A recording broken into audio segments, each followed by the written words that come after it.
오늘 우리에게 주시는 말씀은 창세기 45장 1절에서부터 8절까지 말씀입니다. 요셉이 시종하는 자들 앞에서 그 정을 억제하지 못하여 소리질러 모든 사람을 자기에게서 물러가라 하고 그 형제들에게 자기를 알리니 그때에 그와 함께 한 다른 사람이 없었더라. 요셉이 큰 소리로 우니 애굽 사람에게 들리며 바로의 궁중에 들리더라. 요셉이 그 형들에게 이르되 나는 요셉이라. 내 아버지께서 아직 살아 계시니까. 형들이 그 앞에서 놀라서 대답하지 못하더라. 요셉이 형들에게 이르되 내게로 가까이 오소서. 그들이 가까이 가니 이르되 나는 당신들의 아우 요셉이니 당신들이 애굽에 판 자라. 당신들이 나를 이곳에 팔았다고 해서 근심하지 마소서. 한탄하지 마소서. 하나님이 생명을 구원하시려고 나를 당신들보다 먼저 보내셨나이다. 이 땅에 2년 동안 흉년이 들었으나 아직 5년은 밭갈이도 못하고 주수도 못할지라. 하나님이 큰 구원으로 당신들의 생명을 보존하고 당신들의 후손을 세상에 두시려고 나를 당신들보다 먼저 보내셨나니 그런즉 나를 이리로 보낸 이는 당신들이 아니여 하나님이시라. 하나님이 나를 바로에게 아버지로 삼으시고 그 온 집의 주로 삼으시며 애굽 온 땅의 통치자로 삼으셨나이다. 오늘 이 시간은 예정된 은혜와 사랑이라는 제목을 갖고 하나님 말씀을 증거하도록 하겠습니다. 저와 여러분이 함께 창세기 말씀을 읽었는데 창세기는 우주와 세상의 시작, 그리고 인류의 시작, 죄의 시작, 그리고 하나님 구원 계획에 대한 시작, 이스라엘 민족에 관한 시작 등 여러 시작을 알리는 그런 책이 바로 창세기입니다. 그래서 창세기에서 시작과 함께 나오는 단어가 히브리어 레시트라는 단어예요. 그래서 그 레시트라는 단어가 시작이라고 하는 그런 의미를 담고 있는데 이 시작이 무엇과 함께 나아가야 되냐면 바로 우리의 머리가 되신 그리스도와 함께 나가야 된다는 겁니다. 그래서 창세기 1장에 보면 어느 누구나 다 아는 천지창조에 대한 이야기가 있어요. 그 천지창조의 이야기와 함께 시작되어지는 인류의 이야기를 통해 이 천지창조의 이야기는 과거에 있었던 사건이 아니라 오늘 우리가 그 예정되어진 그 은혜를 통해 하나님의 역사하심으로 창조함을 받아 바로 그리스도가 머리가 되어지고 바로 우리가 그의 몸이 되어지는 참된 시작을 알게 하는 책이 바로 창세기라는 거예요. 그래서 우리가 그 은혜를 통해 내 자신이 삶의 주관자였고 머리였다가 다시금 그리스도가 머리가 되어지는 은혜를 경험해야 바로 창세기에서 이야기하는 구원의 그 역사의 주체들이 되어진다는 거예요. 그래서 이 창세기를 보게 되어지면 또 우리가 볼 수 있는 게 하나님이 인간에 찾아오시는 그 놀라운 사랑을 볼 수 있습니다. 두 번의 그 결혼을 향하여서 찾아가는 두 명의 사람들이 나와요. 우리가 아는 이삭과 그리고 야곱의 일대기를 보게 되는데 어찌 보면은 한 여인을 만나러 가는 그 이야기를 통해 하나님은 자신을 계시하고 있습니다. 바로 이시가 이시아를 찾아오는 바로 하나님이 어떻게 보면 남성성을 갖고 우리가 여성성을 가지고 있는 존재라고 한다면 각 성도들을 찾아오는 이야기를 창세기를 통해서 하고 있다는 겁니다. 그래서 하나님이 찾아오셔서 구원한 백성들의 그 이야기가 바로 족장들의 이야기가 바로 창세기에 기록되어졌고 사실은 그들이 멸망으로 나가야 되죠. 아담의 범죄 이후로 그들은 타락하여서 죽을 수밖에 없는 존재였는데 하나님이 그들을 향해 베풀어 주시는 예비되어진 은혜와 사랑을 통해 믿음의 족장들이 되게 되어졌고 믿음의 조상이 되어지는 이야기를 성경에 적어놨다는 겁니다.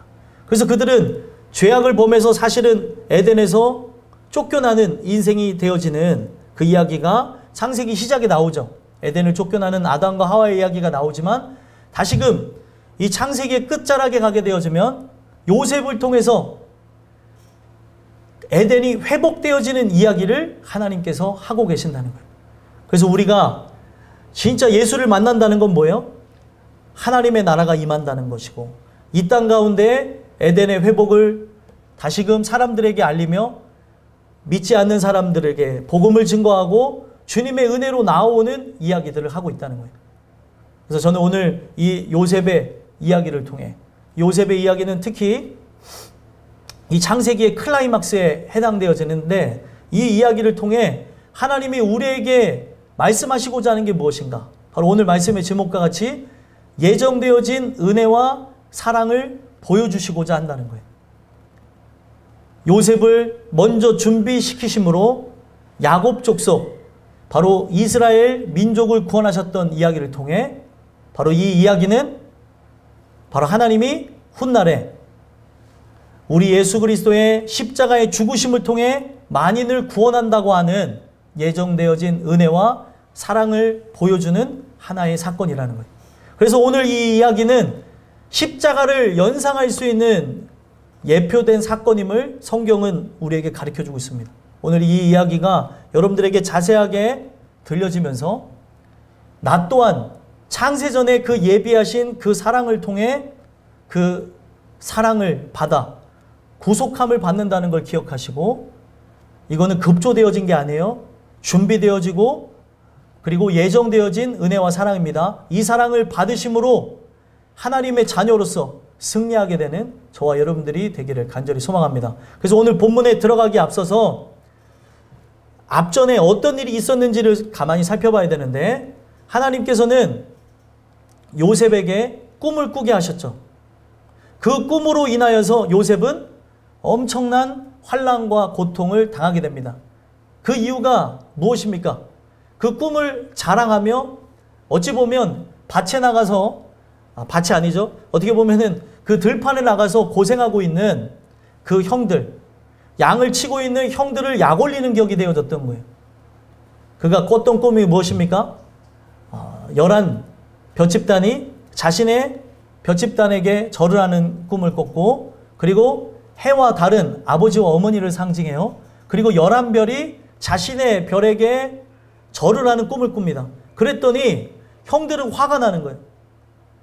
지금 어머니를 여여서 아버지 품에서 자라난 것도 그들은 이해는 했었지만 불합리하다고 생각했었던 거죠. 혼자만 채색 옷을 입고 다니고 형들에게 눈치 없는 말이나 하는 그 요셉을 보면서 형들은 분노하였고, 심지어 죽일까 이런 생각을 했었다가 죽이지는 않고 애굽에 팔아 넘겼다는 거예요. 어떻게 보면 그 팔아 넘긴 그 이야기가 끝을 맺을 줄 알았는데, 이것이 하나님의 구원 계획에, 바로 구원에 대한 여정의 시작임을 알게 하시면서 그를 먼저 고난을 받게 하고 고통을 받게 하면서 애굽에서 준비시키십니다. 그 준비가 끝난 다음에 요셉은 어떤 존재가 되어지죠? 애굽의 총리가 되게 되어졌고, 그 총리가 되어진 그 요셉을 사실은 그들이 만날 일이 없었지만 하나님께서는 전지하시기 때문에 앞날에 있을 대흉년을 미리 아시고 요셉을 먼저 애굽 땅에 보내서 준비하시는 역사를 통해 그가 이 모든 것을 관장할 수 있는 총리가 되어지고, 대풍년, 7년 대풍년을 그가 은혜롭게 지혜롭게 잘 마주하고, 그리고 7년 대흉년을 맞이하게 되는 그 사건을 통해 훗날에 그 형들이 다시 찾아와 보존되어지는 이야기들을 하고 있다는 거예요. 만약에 전지하신 하나님이 요셉을 준비하지 않았다면 어떤 일이 일어났을까요? 야곱 족속은, 이스라엘 족속은 역사 속에서 사라졌을 것입니다. 그런데 하나님께서 요셉을 준비하는 귀한 예정되어진 일들을 통해서 그들을 아사하지 않게 하시고, 그 기근 중에도 그들을 불쌍히 여기시어 살리는 역사를 통해 그들의 후손들이 하나님의 그 일들을 귀하게 이뤄나가며 구속사를 연결해가는 연결의 주체들로, 언약의 계승자로 이끌어 가셨다는 거예요. 오늘 우리는 그 이야기 속에서 이 요셉이 그 형들을 테스트하는 장면이 앞전에 나와요. 이 44장까지의 내용을 보게 되면 요셉이 총리가 된 다음에 흉년을 맞이하며 곡식을 사러 온 형들을 테스트하는데 이 형들이 지금 자신과 떨어져 있는 그런 상황 속에서 자기를 팔고 한 그런 모든 죄성에 대해서 또 죄악에 대해서 회개했는가를 알아보는 그런 테스트를 합니다. 그 테스트에 이 형들은 변화되어졌음을 이 성경의 이야기를 통해서 보여주는데 어떤 변화가 그들에게 나타났으면 알 수 있습니까? 일부러 고의적으로 곡식을 한 자루씩 그들이 메고 이제 가져갑니다. 원래는 그 곡식을 담아갈 그 자루에 돈을 거기다 담아 갖고 왔어요. 그 돈을 요셉에게 갖다 줬고 그 자루에 곡식을 담아서 갔는데 베냐민이 갖고 있는 그 곡식 자루에만 누구의 은잔을 넣었어요? 요셉의 은잔을 넣으면서 갈등을 어떻게 해결해 가나 그들을 살펴봤습니다. 그래서 도둑놈으로 몰아요. 거기에 돈과 은잔을 집어넣음으로 이 베냐민이 도둑놈으로 몰리게 하는 일들을 보게 되어져요. 그때에 변화되어진 모습을 보게 되어지는데 유다가 나서서 저 베냐민을 그대로 잡혀가게 두지 않고 자신을 희생하면서 자기를 잡아가라고 하고 그의 그 요셉에게 이 자신이 변화되어졌음을 그 베냐민을 대신해서 자신이 잡혀간다는 이야기를 통해서 이야기를 합니다. 그 모습을 보며 이 요셉은 대성통곡하며 자신을 밝히는 이야기가 오늘 본문에 시작되어지는 거예요. 오늘 이 나누는 이야기를 통해 자신이 정체를 밝히는 그 요셉의 이야기가 굉장히 중요합니다. 이 이야기가 바로 십자가 사건의 어떻게 보면 오마주가 되어지는 거예요. 십자가 사건을 연상할 수 있는 귀한 이야기를 성경에 바로 그림자로서 어떻게 보면은 우리가 상상할 수 있는 이야기로 또 우리가 꿈꿔야 될 이야기로 적어놨다는 거예요. 오늘 이 주시는 말씀을 통해 저와 여러분이 이 예정되어진 은혜와 사랑이 무엇인지를 살펴보고 이것은 요셉에게만 또 이스라엘 민족에게만 해당되어진 것이 아니라 영적인 이스라엘 저와 여러분들에게 해당되어진다는 걸 기억하시고 이 은혜의 주인공들이 되시기를 간절히 소망합니다. 그래서 말씀에 좀 더 깊이 들어가서 보게 되어지면 1절에 자신을 이제 밝히기 위한 이런 모든 일들을 경험하는 걸 보게 됩니다. 이 1절 한번 읽어보겠습니다. 읽겠습니다. 시작. 요셉이 시종하는 자들 앞에서 그 정을 억제하지 못하여 소리질러 모든 사람을 자기에게서 물러가라 하고 그 형제들에게 자기를 알리니 그때에 그와 함께한 다른 사람이 없었더라. 아멘. 요셉이 시종하는 자들 앞에서 그 정을 억제하지 못하고 소리를 지르고 그들을 물러가게 합니다. 우리가 단순히 보게 되면은 그냥 이 정을 억제하지 못했다고 하는 이 말 때문에 참된 의미가 퇴색되어질 수 있는 걸 보게 되는데 지금 이 장면은 어떤 장면인 거예요? 요셉이 꿈꾸며 소망했던 그 형들이 자기에게 나와 절을 하고 했던 장면이 이루어지는 그 순간을 마주했다는 거예요. 자기가 애굽의 종으로 팔려가고 그리고 하나님이 은혜를 베풀어 주셔서 한 집에 종으로만 있는 것이 아니라 가정의 총무 역할을 맡으면서 그가 형통케 되어지며 어떤 누명을 벗을 줄 알았는데 거기서 끝난 게 아니라 거기서 또 더 억울한 누명을 써가지고 보디발의 그 아내가 그에게 누명을 쓴 것으로 그 집안에 있는 감옥에 갇히게 되어지죠. 그 집이 어떤 집이었냐면 시위대장의 집이었어요. 오늘날로 얘기하면은 그 정치범을 가두는 수용소와 같았습니다. 거기에 갇히게 되어지면서 자기의 삶 자체는 더욱 어둠으로 나갔다고 생각을 했을 거라는 거예요. 근데 그 과정 속에서 하나님은 그를 계속 형통케 하심으로 언어에 능통하게 된 것뿐만이 아니라 그에게 지혜를 주시고 그 가정을 치리할 수 있는 재반 업무뿐만이 아니라 누명을 쓰게 되어지고 감옥에 가는 걸 통해 뭘 배우게 됩니까? 정치범들을 만났다고 했잖아요. 그 정치범들 중에는 정치, 경제, 사회, 군사 이르는 여러 전문가들을 그가 간수장이 되어지면서 그들을 면담하고 그들과 함께 이야기하는 걸 통해 하나님이 그에게 주신 지혜로 애굽을 치리할 수 있는 능력을 다 배우게 되어졌다는 거예요. 이 모든 과정이 어떻게 진행되어지는지조차 그는 몰랐어요. 하나님이 자신에게 이 꿈을 어떻게 실현하실지. 그렇기 때문에 그가 간수장이 되어졌을 때, 그 정치범 수용소의 간수장이 되어져서 사람들과 함께 면담을 할 때 두 사람의 꿈을 해몽해 주죠. 그 중에서 복직되어지는 자가 누굽니까? 술 따르는 그 관원장이 복직되어지는 이야기가 나와요. 그 꿈을 해몽해 주고 복직되어질 때 나를 기억해 달라고 얘기합니다. 나는 히브리 사람이고 여기 있을 사람이 아니라는 걸 통해서 그에게 전달했으나 하나님이 그의 기억을 지워버리세요. 지워버리는 걸 통해서 그가 고통스럽게 그 감옥에서 생활이 연장되어지며 언제까지 그가 기억을 못하냐? 은혜를 입은 그 술 따르는 관원장이 바로가 꿈꿀 때까지 기억을 못하다가 바로가 꿈꿀 때 이 꿈에 대해서 해몽할 리가 어떤 누구도 없을 때 기억나는 인물이 누구예요? 요셉이 기억나게 되면서 그 요셉을 불러서 바로의 꿈을 해몽하게 되어지므로 바로 총리가 되어지는 거예요. 근데 그때 이 요셉은 제일 중요한 게 뭐예요? 정치범을 가두는 그 수용소에서 정치, 경제, 사회, 군사에 이르기까지 나라를 치리한 모든 재반 업무를 배우게 된 겁니다. 그렇기 때문에 그가 꿈을 해몽한 것뿐만이 아니라 이 꿈을 해결할 만한 그러한 이 문제를 해결하는 그 해시점까지 그에게 전달해 주는 걸 통해서 어떤 일이 일어납니까? 바로가 얼마나 고민이 많았으면 이런 내용에 대해서 해소점을 가르쳐주는 이 요셉의 이야기를 들으면서 요셉을 단번에 총리로 삼았다는 거예요. 그러고 나서도 꿈이 이루어진 게 아니었던 거예요. 대풍년을 맞이하고 7년의 대풍년을 맞이하면서 각 곡간을 설립해가지고 그 곡간 안에 많은 양의 곡식들을 저장하면서 7년대 흉년을 준비했었던 거예요.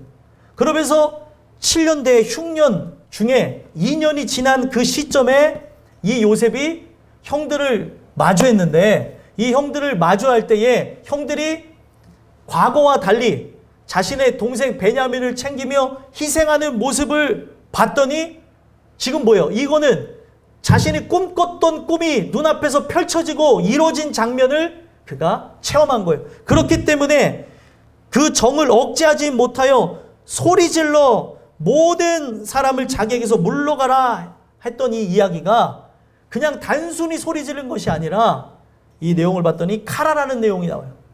히브리어 원어로 보면 카라. 뭐냐면 부르짖다, 찾는다라는 그런 단어예요. 누구를 찾은 거예요? 하나님을 찾은 거예요. 오 하나님! 지금 이 순간이 당신이 내게 꿈을 주시고 그 꿈이 이루어지는 순간입니다 하면서 알 수 없는 언어지만 성경에 그 부분이 나오지 않지만 소리 지르면서 자기의 기쁨과 또 환희의 그런 눈물을 삼키지 못하고 너무나 감격스럽지 않겠어요? 이 과정을 위해서 자기 인생이 나와졌는데 어떻게 펼쳐지는지도 몰랐어요.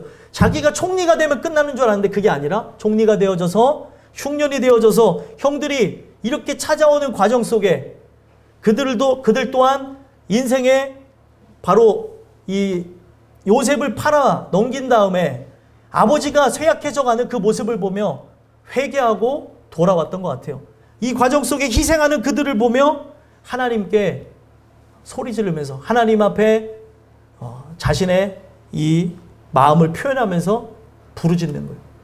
여호와의 이름을 부르짖고 옆에 주변에 있는 사람들은 이제 떠나가라고 하고 형제들에게 자신을 이제 알리는 겁니다.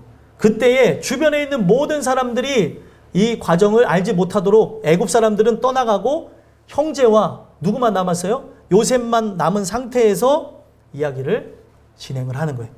그래서 여기 1절에 나오는 그 소리 질렀다고 하는 거는 바로 하나님을 찾았다고 하는 카라의 의미를 뒀고 2절에 또 큰 소리로 운다고 하는 거는 또 다른 의미예요. 한번 2절 읽어보겠습니다. 읽겠습니다. 시작. 요셉이 큰 소리로 우니 애굽 사람의 들림에 바로의 궁중에 들리더라. 아멘. 요셉이 큰 소리로 울었다. 여기에는 바카라는 단어가 쓰여졌어요. 그래서 이거는 그 인생에 대해서 슬픔을 표현하는 그런 눈물로서도 표현되어지고 회개하는 그런 용도로도 쓰여지는 단어가 박하라는 겁니다. 내 인생을 하나님 앞에 그냥 맡겨두고 어떻게 가는지조차 모르고 나왔었는데 하나님께서 지금 이 과정을 통해서 형들은 형들 나름대로 하나님의 사람으로 바꿔가고, 그리고 요셉은 요셉 나름대로 이 과정 속에 이 꿈이 현실이 되어지는 그 상황 속에 있으니 이 모든 부분에서 내가 잘못한 것은 없는가 또 돌아다보고, 또 큰 소리로 또 우는 부분 속에 너무나 이 부분이 감사한 그런 부분 속에서 이 회복의 눈물을 흘렸다라고 얘기하는 거예요. 큰 소리로 엉엉엉 우는 거예요. 왜요? 무너지고 깨어졌던 가정이 하나가 되어지는 거예요. 이런 기적이 일어나는 것을 봤더니 눈물이 안 날 수가 없는 거죠. 엉엉 울면서 애굽 사람에게 들리던, 바로 궁중에 들리던 상관없이 엉엉 웁니다. 이게 굉장히 중요해요. 이 울음 자체가 상징하고 있는 게 뭐냐면 이 요셉이 갖고 있는 위치를 보여주는 겁니다. 요셉이 그렇게 엉엉 울 때 사람들은 의아했지만 이 울음은 그냥 단지 우리가 인생을 살아가면서 내가 원하는 것, 바라는 것, 그리고 뜻하는 것이 이루어지지 않아서 속상해하는 그런 눈물이 아니라 기쁨의 눈물, 또 회복의 눈물이었다는 것을 알리는 거예요. 사람들은 알지 못해요. 우리가 교회 나와서 주님 앞에 긍휼을 구하면서 흘리는 눈물을 사람들은 알지 못합니다. 만약에 여러분들이 교회를 다니면서 주님 앞에 회복을 구하면서 하나님의 도우심을 구하면서 흘린 눈물이 없다면 내가 진짜 하나님의 사람이 맞는가 생각해 봐야 돼. 하나님, 이 가정이 바로 내 남편이, 내 아내가, 내 아버지가, 내 어머니가, 내 사랑하는 자녀가 주님 앞에 돌아오게 해주세요 라고 하면서 그렇게 하나님을 찾는 그런 울음이 있는지 살펴봐야 된다는 거죠. 요셉은 그런 울음이 있었던 사람이에요. 지금 눈앞에서 이 꿈이 펼쳐지는 걸 통해 말로 할 수 없는 이 감사와 이 복받쳐오는 그러한 이 만감이 교차하는 상황 속에서 자기의 지위도 내려놓고 엉엉 우는 거예요. 예배가 바로 이와 같아야 돼요. 내 자신을 내려놓고 하나님께 긍휼을 구하며 내가 나이가 많건 나이가 적건 사회적 지위가 어떠하든 돈이 많건 돈이 없건 어떤 사람이건 지식이 있건 지식이 없건 하나님 앞에 이런 모습으로 나와야 되는데 저와 여러분들은 어떤 모습입니까? 내 모든 지위를 내려놓고 내가 이 지위가 혹 박탈되는 상황이 있다 한다 한들 그는 엉엉 울었어요. 감사해서. 그러면서 이제 요셉은 형들하고 대화를 이제 시작합니다. 3절 한번 읽어보겠어요. 읽겠습니다. 시작. 요셉이 그 형들에게 이르되 나는 요셉이라 내 아버지께서 아직 살아 계시니까 형들이 그 앞에서 놀라서 대답하지 못하더라. 아멘. 요셉이 형들에게 밝힙니다. 정체를 밝히죠. 자기를 누구라고 얘기해요? 요셉이라. 이 요셉이라고 하는 그 이야기가 그냥 자기의 이름을 이야기한 것도 맞지만 요셉의 본래 뜻이 뭐냐면 그가 더할 것이다. 자신의 정체성을 알리면서 지금 당신과 내가 마주하게 되어져 있는 그 이유가 그가 더하셨기 때문에, 그가 당신들의 생명을 더하시기 위해 나를 준비했기 때문입니다 라고 하는 것을 자신의 이름을 명명하는 걸 통해 나는 요셉입니다. 그가 더하셨기에 당신도 여기 존재할 수 있는 거고 나도 존재할 수 있는 것입니다 라고 하는 표현을 했다는 거예요. 그러면서 가장 중요한 보고 싶은 아버지를 언급합니다. 아버지께서 아직 살아 계시니까. 그랬더니 형들은 요셉이 죽었는 줄 알고 있었잖아요. 그런데 요셉이 총리가 되어져서 자신들을 구원하는 구원의 주체가 되어져 있는 것을 보면서 놀라서 대답하지 못하더라. 여기 놀랐다고 하는 단어가 바알이라는 단어예요. 이 바알이 상징하고 있는 게 부들부들부들 내적인 떨림이 팍 나오는 거예요. 왜 떨림이 있었을까요? 지금 이 상황이 굉장히 두렵고 현실이라고 하기에는 너무 비현실적인 상황이 이루어진 거예요. 요셉은 죽었는 줄 알았는데 요셉이 살아서 지금 자기를 구원해야 된다고 하는 그런 입장 앞에 놓여져 있는 걸 보면서 이들이 부들부들 떠는 이유가 뭐예요? 하나님을 두려워하는 거예요. 하나님이 이 모든 거의 주체시구나. 하나님이 지금 이런 일들을 진행하셨구나. 하나님이 왜 이런 일을 진행하셨지? 이들은 이 상황을 보면서 부들부들 떱니다. 사람이 변화할 때 나타나야 되는 게 이러한 떨림이 있어야 되는 거예요. 전지전능한 하나님을 두려워하지 않으니까 내 마음대로 내 뜻대로 살아가는데, 하나님이 택한 자는 이러한 두려움 속에 하나님이 살아계시고 하나님이 역사의 주인이시고 내 삶을 이끌어가고 있구나라는 것을 볼 때 부들부들 떠는 거예요. 그래서 성경에는 이런 표현도 있습니다. 너희는 가만히 있어. 주가 하나님됨을 알지어다. 세상 앞에 부들부들 떠는 게 아니라 세상 앞에 먹고 마시고 입기 위해서 어떻게 하면 잘 살 수 있을까? 어떻게 하면 성공할 수 있을까? 어떻게 하면 내가 더 안락한 삶을 살 수 있을까? 부들부들 떨고 두려워하는 게 아니라 미래에 대해서 재테크를 했니 못했니 하면서 두려워할 게 아니라 하나님을 두려워해야 된다는 거예요. 근데 오늘날 많은 사람들은 미래에 대해 4차 산업혁명이 온다면서 미래에 대해서 두려움을 갖는데 하나님을 두려워하지 않더라는 거예요. 지금 형들이 마주하는 이 두려움은 하나님이 전지하시고 전능하심을 이 눈앞에서 목도하면서 너무나 강력한 하나님의 역사하심을 마주하게 돼버리니까 부들부들 떠는 거예요. 하나님이 두려워지기 시작하는 거예요. 우리가 하나님의 자녀가 되기 위해서 제일 먼저 나타나야 되는 게 뭐냐면, 이 성경에 보면은 야레라는 단어가 있어요. 히브리어. 이 야레가 뭐냐면 하나님만을 두려워하다, 경외하다는 단어예요. 하나님을 두려워하는 그때부터가 신앙의 시작이에요. 근데 하나님이 전혀 두렵지 않아요. 세상의 그 모든 것들은 다 두려운데 하나님이 두렵지 않다면 아직 참 신앙인이 아닙니다. 여러분들의 건강이요, 여러분들의 앞날이요, 여러분들의 인생이요, 그가 모든 키를 쥐고 계세요. 우리는 이런 것을 느끼기 시작할 때부터 하나님을 찾기 시작하는데, 이러한 두려움이 없기 때문에 자꾸 세상으로 나가려고 그러고 일탈하려고 그러고 자기 마음대로 살려고 하는 겁니다. 은혜가 입혀지면 이런 걸 느끼는 거예요. 같은 공간에 있는데 어떤 사람은 이 이야기를 들으면서 하나님이 두려워지기 시작하는 사람이 있는가 하면 어떤 사람은 아무 감정이 없을 수도 있어요.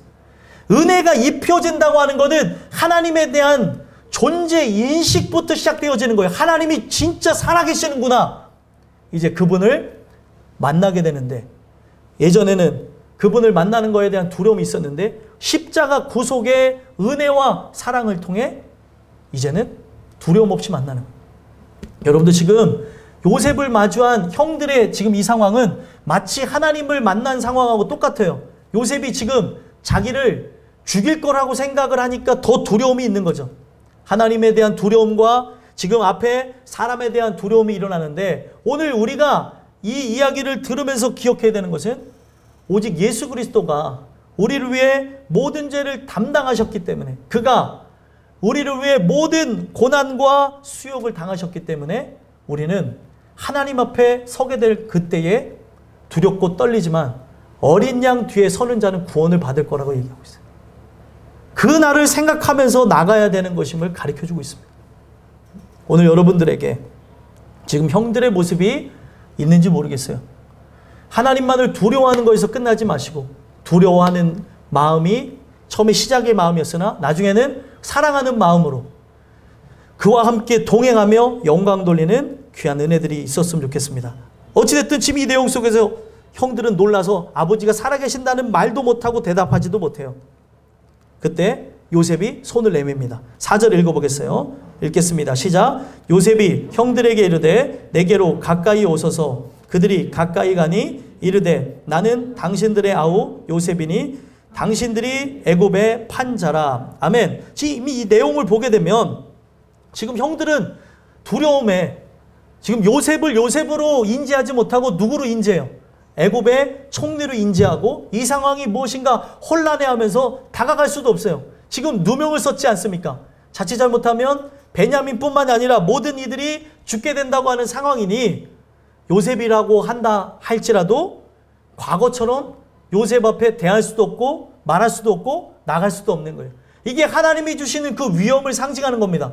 우리가 회심하게 되어지면 세상이 여러분들을 함부로 하나 절대 함부로 하지 못하는 이러한 위험이 함께하는 자의 모습이 나타난다는 거예요.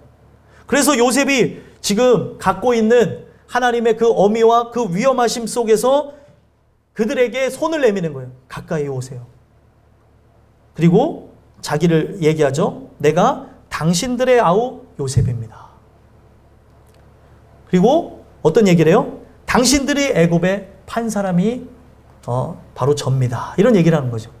이 이야기를 들을 때 끝까지 듣지 않으면, 만약에 4절까지만 들으면 요셉이 정말 이들을 복수하려고 하는 건가, 지금 팔았다고 하는 것을 강조하는 것으로 형들의 죄를 물으려고 하는 것인가 오해할 수 있죠.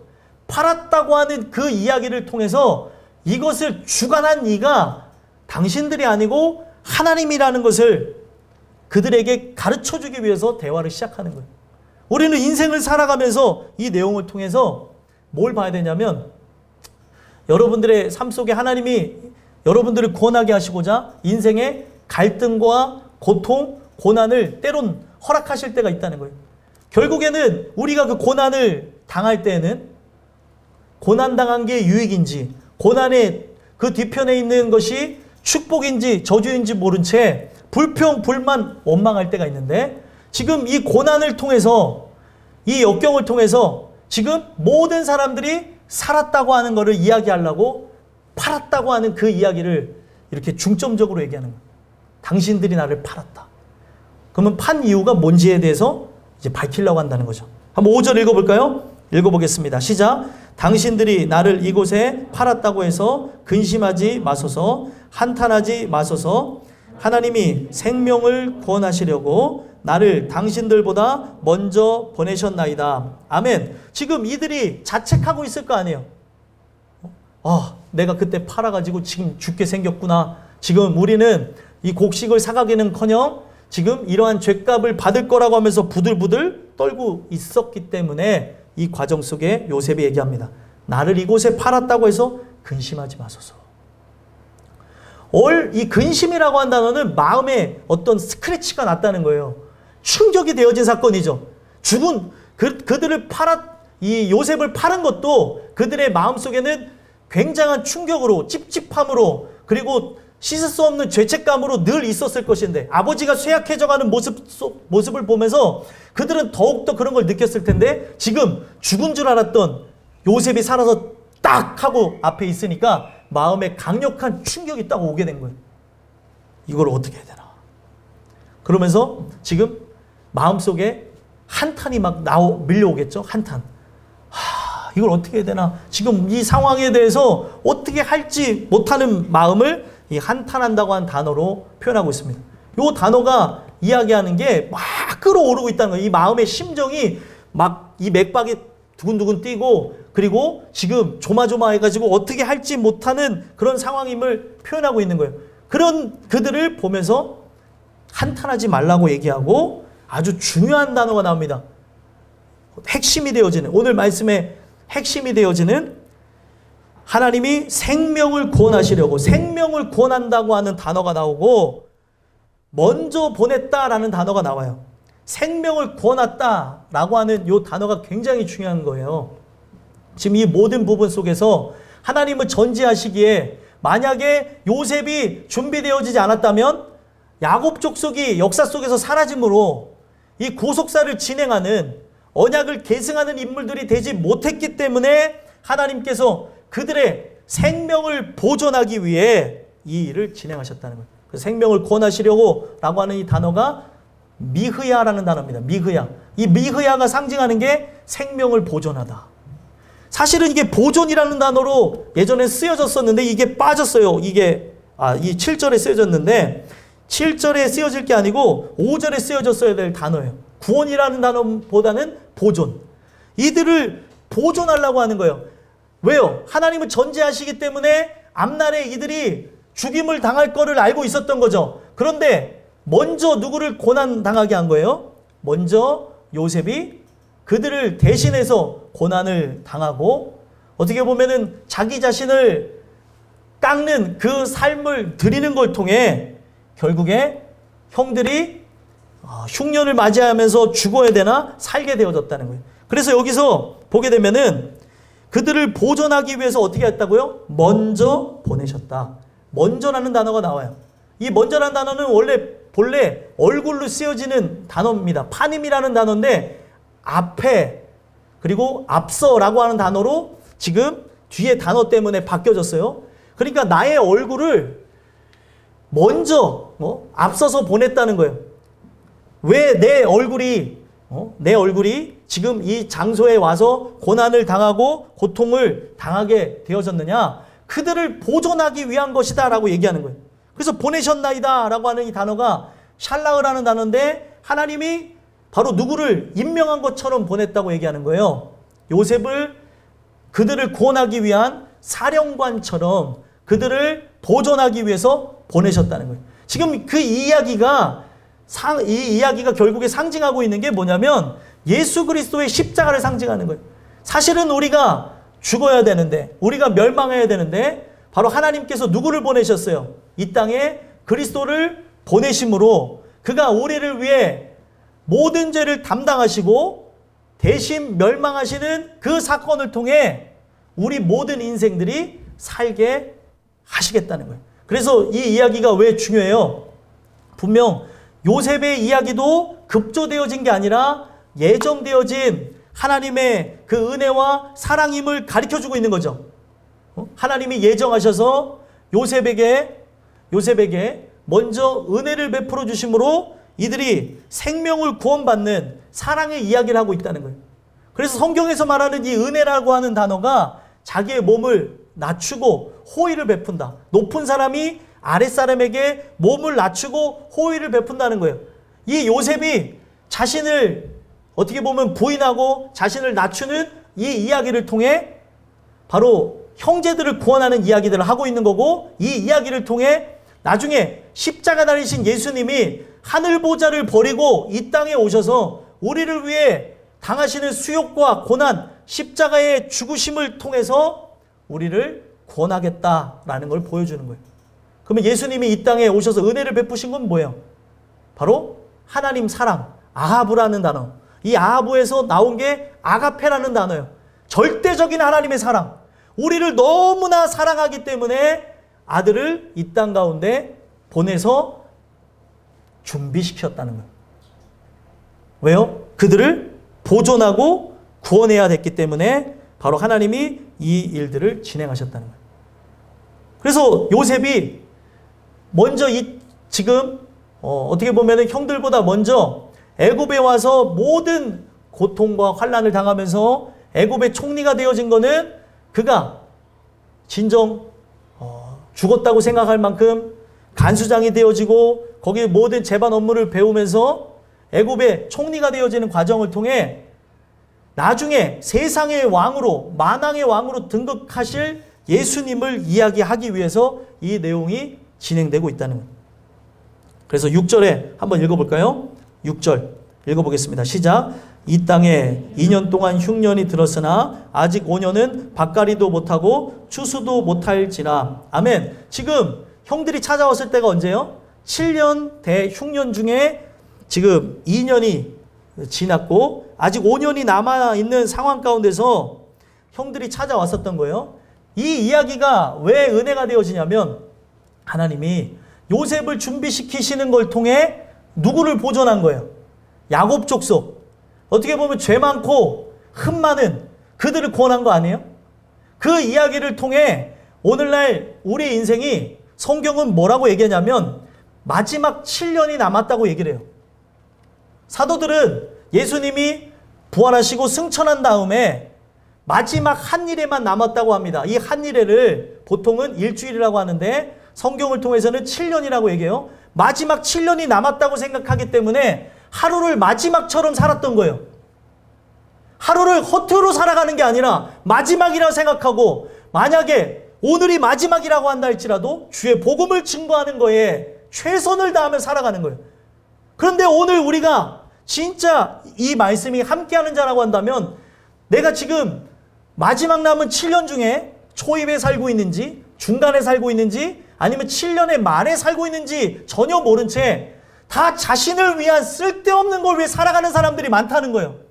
먹고 마시고 입는 것, 꿈을 꾸되 다 자기를 위한 꿈을 꿔요. 청소년들이 장래희망을 갖는데 돈 많이 버는 게 목표래요. 도대체 돈이 뭐길래 이들이 돈돈돈거리고 돈을 많이 벌겠다고 하는지 저는 마음이 아프고, 정말 하나님이 내게 주신 달란트가 무엇인가, 재능이 무엇인가, 나를 통해서 하나님이 하신 일이 무엇인가에 대해서 살펴봐야 되는데, 오늘날 문제는 아이들도 청년들도 꿈이 없는 시대예요. 하나님을 알지 못하다 보니까 내가 무엇을 가지고 하나님께 영광을 돌려야 될지 모르는 거예요. 그러면 더 나가서 청년 이상, 장년들, 노년에 계신 분들 어떻게 살아갈 것 같아요? 우리가 인생을 살아가면서 만약에 여러분들이 은퇴한 사람이라고 했을 때, 여러분 나이가 예를 들면 70이라고 한다면 이 70 이후의 삶을 만약에 30년이 더 있다고 가정할 때 내가 노인이라고 생각하며 살아가면 죽을 날까지 노인이라고 하는 생각과 좌절감과 패배의식 속에 살아간다고 합니다. 그런데 노인이라는 생각보다 남은 30년을 생각하면서 어떻게 하면 내가 주님을 위해 쓰여질 게 무엇이 있을까라고 생각한다면 30년을 정말 효율적이고 하루를 아껴가면서 살아갈 수 있다는 거예요. 어떤 의식을 갖고 있느냐가 중요한 거예요. 여러분들은 노인이 된다 할지라도 하나님의 사명을 품은 사명자라는 걸 잊지 않으셨으면 좋겠어요. 내가 이 남은 여생을 불태워서 주님을 위해 헌신하는 자가 되길 바랍니다. 노년에 계신 분들은 그렇게 이제 작정이 되어져야 되는 거고, 장년들은 어떻게 해야 돼요? 그냥 제가 인생 속에 여러 일들을 다시 이렇게 했으면 좋겠다고 사람들에게 권면하는 경우 있어요. 만약에 30대라고 한다면, 40대라고 한다면 지금 충분히 남은 여생을 100살로 기준으로 했을 때, 요즘 사람들이 100세 시대라고 하잖아요. 지금 내가 지금까지 살아온 환경대로 그냥 그대로 살아가는 게 아니라 새로운 거를 도전할 수 있고 주님의 기쁘심을 위해서 살아갈 수 있는 나날이 60년이 남은 거예요. 40이라고 기준을 볼 때. 그렇게 하며 도전하는 사람이 있는가 하면, 그렇게 하며 하나님의 뜻을 구하는 사람이 있는가 하면 그냥 이제는 늙어가네. 이제는 뭘 도전을 해. 저는 도전이라는 말보다는 우리가 하나님의 뜻을 구하며 찾아간다고 하는 말 표현을 더 좋아해요. 내가 더욱 하나님의 영광을 위해 살아갈 부분을 찾아야 되는데 오늘 사회에 깃드는 그 패배주의가 그대로 가서 그냥 그렇게 나가는 경우들이 있다는 거예요. 오늘 여러분들이 남은 인생이 7년이라고 하는 것을 기억하시고 이 7년을 어떻게 보낼 것인가 생각하고 하루가 마지막인 것처럼 살아가는 은혜가 있었으면 좋겠어요. 제가 왜 이렇게까지 얘기하냐면 지금 요셉을 통해서 남은 5년이 그 형들은 보장받았죠. 그리고 그 5년뿐만이 아니라 앞으로의 삶도 요셉을 통해서 사실 애굽은 세상을 상징하는 장소인데 세상을 상징하는 장소에 요셉이 주관자가 되어져 있는 거예요. 그래서 그 요셉과 함께 그들은 세상에서 보존받을 수 있게 되어졌던 겁니다. 이 이야기가 왜 중요하냐면 우리가 남은 인생이 7년이라고 가정할 때 우리 그리스도와 함께 어떤 대환란이 찾아온다 할지라도 여러분들은 보존될 것이라. 하나님이 여러분들을 지키시고 보호할 것을 요셉의 이야기를 통해서 그리스도를 의지하는 자가 많은 박해와 환란, 핍박 중에도 성도는 신앙을 지키며 승리할 거를 얘기한다는 거예요. 이거를 믿어야 되는데 믿지 않고 자꾸 세상에 눈 돌리고 세상을 향해 나가니까 제 가슴이 터질 것 같은 거예요.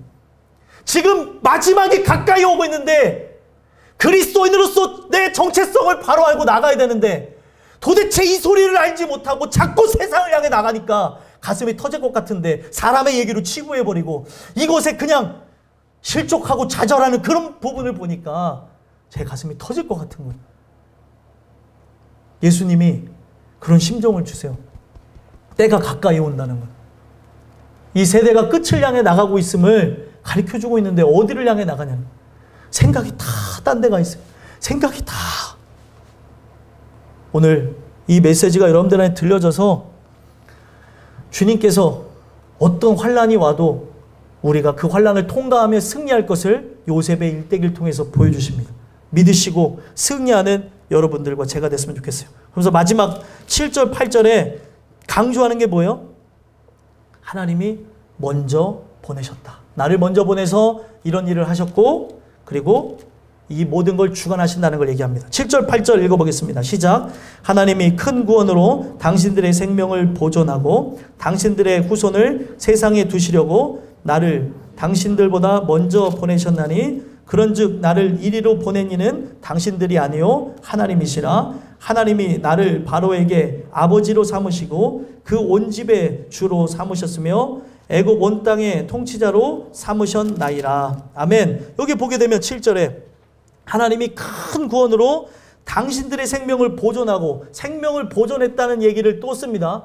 하나님이 이 모든 일들 속에서 하나님의 핵심은 딱 하나예요. 우리의 생명을 보존하는 것. 여러분들이 진짜 예수를 믿는 이유는 딱 하나입니다. 멸망하지 않고 영생을 얻기 위해서 예수를 믿는 거예요. 그래서 제가 말씀을 늘 강조하고 예배 드리기를 계속 핵심이다. 말씀을 사모해야 된다. 예배 드리기를 게을리하지 말아야 된다고 얘기하는 거예요.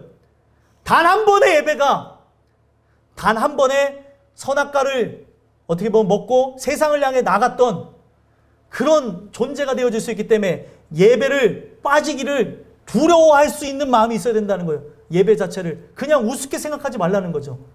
늘 드려지는 예배니까 늘 52주 늘 반복되는 주일 예배니까가 아닙니다. 이 예배를 통해 생명을 얻어야 사는 거예요.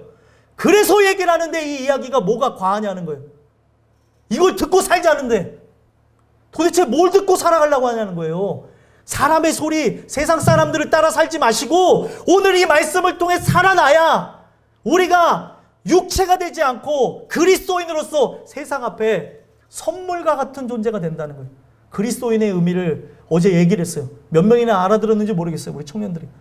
우리가 진짜 은혜를 받게 되어지면 여러분들이 바로 사람들을 온전한 대로 이끌게 되어지는 복 자체가 되어지고 이 복 자체가 베라카라는 단어를 통해서 선물의 의미가 되어지는 거예요. 여러분들 자체가 선물이 되어지는 거예요. 저들이 예수를 만날 수 있는 유일한 기회, 유일한 그런 어떻게 보면은 교두보 역할하는 자들이 여러분들이 된다고 하는데 중심을 잡아야 될 사람이 중심을 잡지 못하고 세상을 사랑하고 세상하고 동일하게 나가니까 답답하다는 거예요. 세상을 그렇게 사랑하며 나가니까 구원할 사람을 구원을 못하는 거예요. 왜요? 내가 이거에 대해서 중요함을 느끼지 못하는데 교회 나오지 않는 그들이 중요함을 느끼겠습니까? 이 예배에 대한 소중함, 예배가 계속될 거라고 하는 그런 착각을 하고 있으니 내가 구원하는 그것도 점점 느슨해지겠죠. 이게 부모에게 전달하든 자식에게 전달하든 누구에게 전달하건 하나님이 어떻게 하실 거라고 하는 그런 막연한 생각, 마귀가 주는 그 생각 때문에 오늘 이 구원받아야 될 영혼들이 침해를 받고 있는 경우가 있어요.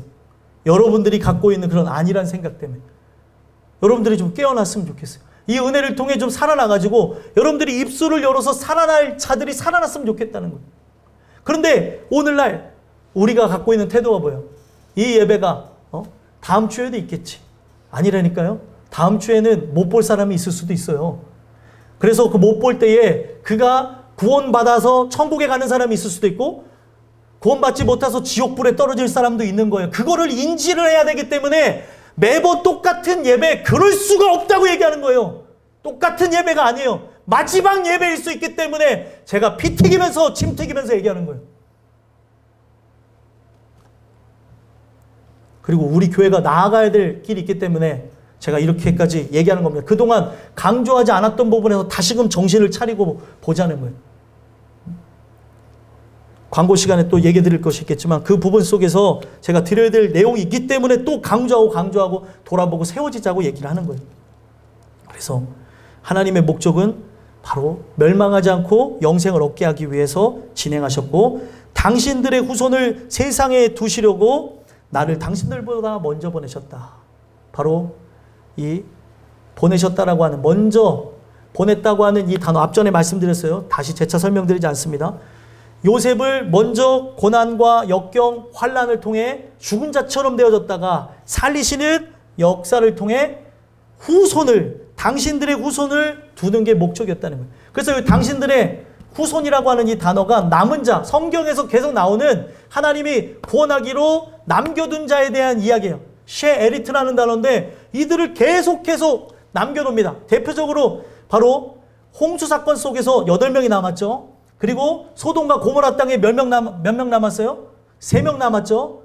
그 이야기들, 그 여호수아와 갈렙 외에는 모든 1세대들은 죽임을 당했던 이야기 2명 남았죠. 지금 이 이야기들을 계속해서 남은 자에 대한 이야기를 구약은 계속해 나갑니다. 내가 어떤 멸망 중에도 남은 자가 되게 하시고자 하나님은 보존하길 원한다는 거예요. 그래서 우리에게 이루어져야 되는 게 뭐예요? 요셉의 고난이고, 이 요셉의 고난을 통해서 이루어져야 될 십자가 사건이 나에게 현실이 되어져야 우리는 멸망하지 않고 영생을 얻는다는 거예요. 그 이야기를 하면서 마지막 8절에 얘기하는 게 뭐예요? 다시금 그들에게 죄책감을 느끼지 않게 하기 위해 얘기하는 게 뭡니까? 나를 이리로 보낸 이는 당신들이 아니요. 그들이 보냈잖아요. 그들이 팔았잖아요. 아니라는 거예요. 이 모든 거에 하나님이 개입하셔서 자신의 뜻을 이루기 위함이라는 걸 알고 형들이 진심으로 요셉에게 용서를 구하고 하나가 되게 하기 위해서 이 부분을 다 봉합시켜버립니다. 사람은 자꾸 이거를 들출 수 있잖아요. 당신이 나를 팔았어 할 수 있는데 요셉이 은혜에 사로잡히다 보니까 이 파는 거에 대한 목적을 알게 되는 거예요.